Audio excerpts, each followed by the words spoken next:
Àwàdà ni mò ń ṣe o, àfi bí Ọlọ́run ṣe fún mi ní ìbẹ́ta o. Olùjọ́sìn RCCG.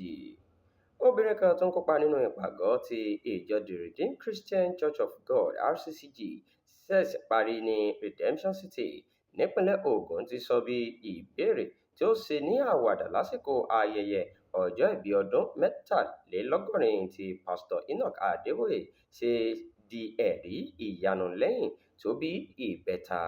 Obìnrin náà tó sọ pé òun jẹ́ ọmọ ìjọ RCCG láti Ríjíọ̀nù 12 pín ẹ̀rí náà lásìkò ìpàgọ́ Holy Ghost Service tó wáyé ní ọjọ́ Ẹtì Friday tó kọjá.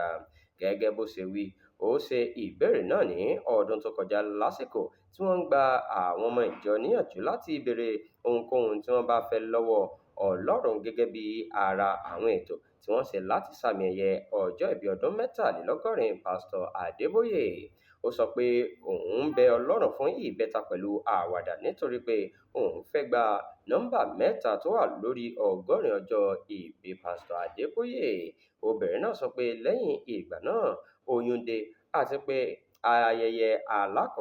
àyẹ̀wò alákọ̀ọ́kọ́ fi hàn pé àwọn ọmọ méjì ló wà nínú oyún náà.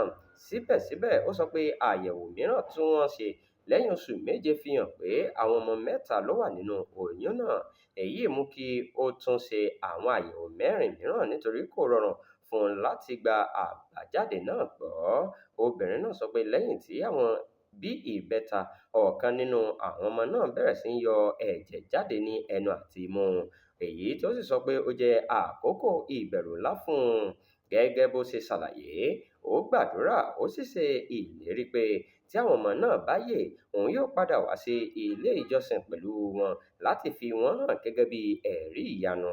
Ó sọ pé lẹ́yìn náà òun ṣèlérí kan, ó ní, "Mo ṣèlérí pé mi ò ní sin Ọlọ́run tí ọ̀kan nínú àwọn ọmọ mẹ́tẹ̀ẹ̀ta náà bá kú, ṣùgbọ́n tí wọ́n bá yè, màá mú wọn wá sí pẹpẹ láti jẹ́rìí."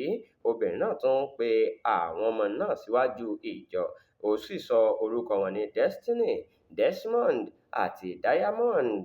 Ó sọ pé bí àwọn ọmọ náà ṣe yè àti bí wọ́n ṣe bí wọ́n jẹ́ ìmúṣẹ ìbéèrè tí òun ti béèrè lọ́wọ́ Ọlọ́run ní àkókò tí òun ṣe àwàdà.